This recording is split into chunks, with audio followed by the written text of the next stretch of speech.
Kalau perut banyak angin, jangan urut macam ini sahaja. Sebenarnya ada teknik dia. Kita sudah sapu krim dari atas turun ke bawah, kena tekan dan naik atas.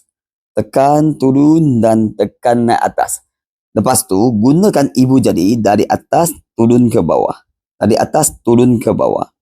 Ada banyak orang, dia hanya turun saja. Sebenarnya, kita boleh tekan naik atas. Okey?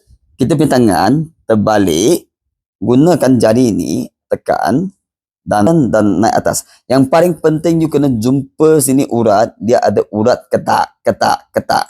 Ketak, ketak, ketak. Sama juga kita urangkan 20 kali dan kita sayang, sayang, sayang. Kalau sudah urut dekat point sini, you rasa you ada sendawa, boleh komen sendawa dekat bawah. Nanti Master Jadi 11 akan tunjukkan video-video seterusnya.